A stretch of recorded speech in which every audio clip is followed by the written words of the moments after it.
From reaching trail to the Great March, from the aging ocean to the endless sea, from Fisherman's Row to Godcroft's. Live from Studio A in PressCorps World Headquarters, this is Foxhole Flash, bringing you the latest news from across the Siva Valley War Zone. Good morning, afternoon, or evening. For the PressCorps, I'm Jeffrey Jennings. Here in the 71st conflict of the Foxhole War, it is day 97. All across the front lines, things have lit up quite nicely for both sides as the Colonials are still trying to regain their footing after several months of being on the back foot, but this renewed counteroffensive appears to be picking up some steam despite back and forths at Abandoned Ward and back and forth entryways into the bottom thirds of Endless Shore. We now bring our attention to Pharanic Coast, where that meat grinder has been chopping away for several weeks now as the Colonials have been pushing towards Jade Cove.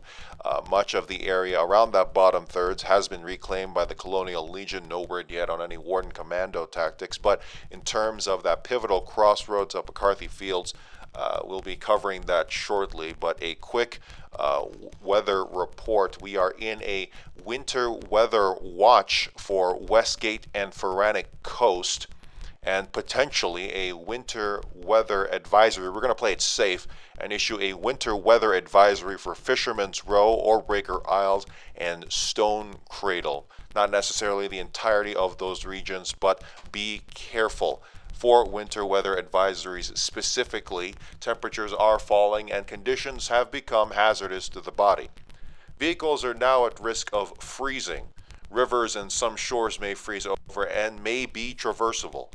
If you do not know the location of shelter or a campfire, it is advised to find or build one. There is a chance for the snowstorm to get even worse or calm down to a more manageable level. Again, a winter weather advisory has been issued for the following regions: Fisherman's Row, Oarbreaker Isles, and Stone Cradle.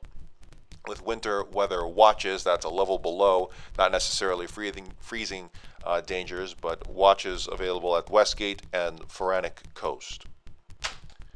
Going back to Pharanic Coast, we are now going to go live to one of our correspondents live from the front lines at Pharanic as much of the action continues there. The PressCorps' Moth B. Mann. Moth B. Mann, are you coming through with us? Hello, Jeffrey. How am I coming into you? Doing quite nicely, quite nicely.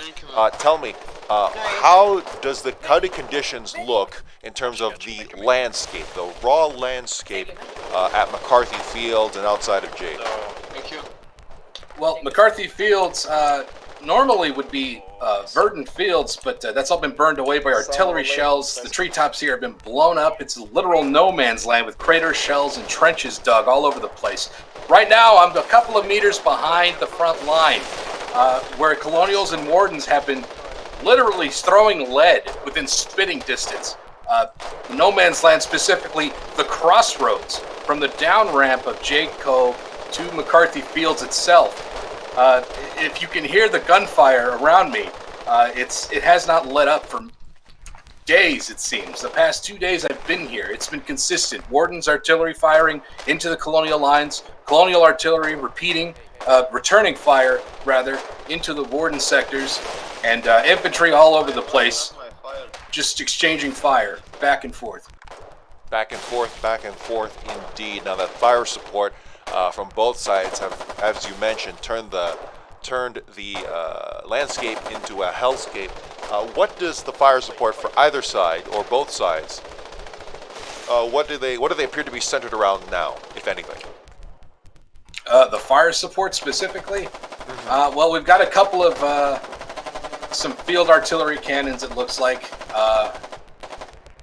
some of the new infantry support weapons that the Colonials have been sporting since the start of this war. It appears the Wardens have gotten their hands on a few of those as well, and they are using those to great effect for infantry that tend to get too close to their lines. A few minutes ago, we did manage to spot a Warden reconnaissance tank that has been going up and down the road, providing support, as well as thank you. I'm not even sure if we have if the Colonials have a tank at all. I think I saw a tankette a few minutes ago, but I've not seen hide or hair of it since.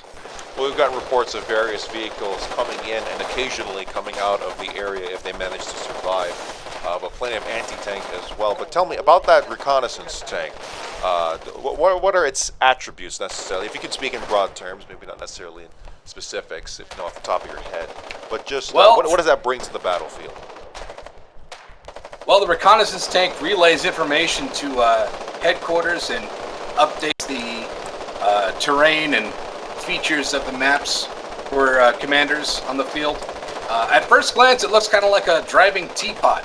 That's the best kind of explanation I can give you. It sports a heavy machine gun and looks quite intimidating at first glance. Now the cannon on that, it's not a traditional tank cannon, it is a machine gun. It's a heavy machine gun, that's correct. Heavy machine gun. Important distinction. But that will not go toe-to-toe against heavier armor. But that's quite all right, I would imagine, considering its recon, anti-infantry roles will work quite nicely in the current Jade Cove landscape right now. As for the moment, yeah, it seems to be working quite well for this terrain.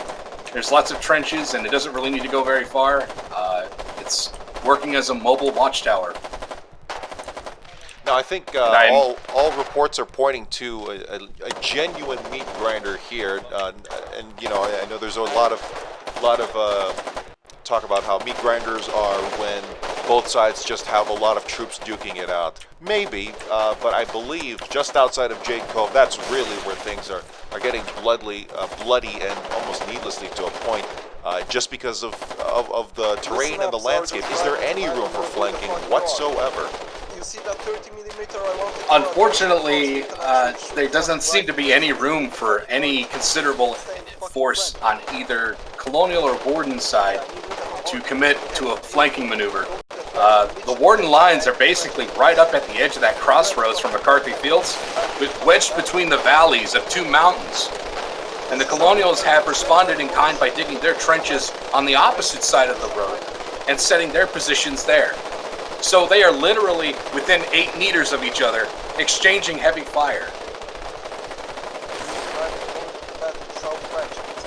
It just sounds like it's been non-stop from both what we're literally hearing right now through your microphone and also through the reports we've been getting.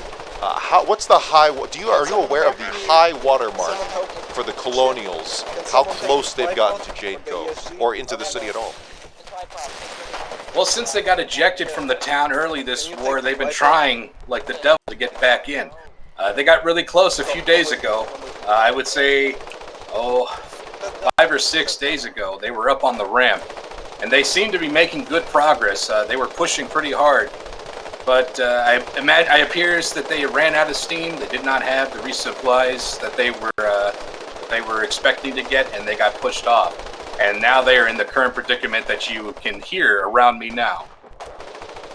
Have you discussed with any of the local leaders or local commanders in the sector, just to kind of get a sense of just where and how they can guide these forces? Because there's really not much they can. It's kind of a give from what we've been saying. It's been kind of a give and take containment. Sometimes the Wardens are trying to contain the Colonials, sometimes the Colonials are trying to contain the Wardens, and the pendulum swings, and it's really only a matter of who's going to break first, it seems. But anyone that you've talked to that can indicate any hope otherwise? Well, I was speaking to Grim Reaper of CSO. They are, I believe, a major rather, not a lieutenant colonel, but a major. And in discussions with them, they basically said that for the moment, holding them and containing the Wardens at this position is probably the best course of action right now until they can get something to break the lines. Because as time goes on, as you know, the Wardens are going to be attempting to stiffen up their lines and buttress their positions here, their earthworks. And as time goes on, it seems to be getting much worse. Meanwhile, on the Colonial side, I can look behind me and I can see men repairing destroyed trenches and further turning them into a much more winding complex of structures. Lastly, you mentioned CSO. Any other regiments that are there working in any significant fashion that you've noticed, at least in the past couple of hours that you've been there? Yeah, we've got the 10 CCE, we've got ESP, UCF, 1 CMD, 1st CV, and a couple of new factions here. Hoorah! We've got the UCF. And it looks like the 1st Infantry is here as well. It's I think it's safe to say that most, if not all, regiments will cut their teeth at Phoranic Coast, cut their teeth and cut their lives in half, just by how bloody this whole thing is. But it's certainly going to be a battle of significance. Whoever can manage to break through at the Jade Cove bottleneck, because if I'm not mistaken, the Colonials have practically all of the bottom thirds of Phoranic Coast minus Jade. That is correct, Jeffrey. It appears that Colonial forces are now just concentrating all their power into pushing up against this ramp and trying to keep the Wardens from breaking out. And it seems the Wardens are very content to hold the line here as well. So they're throwing their forces down the ramp to meet the Colonials head on here. It is probably one of the most active fronts right now in the war, at least in the last 7 to 10 days.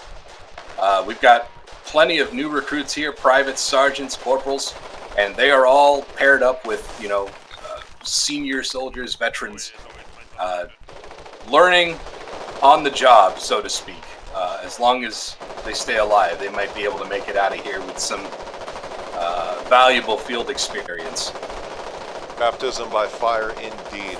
PressCorps' Moth Mann reporting from McCarthy Fields, the McCarthy Fields outside of Jade Cove in Phoranic Coast. Moth, thank you so much.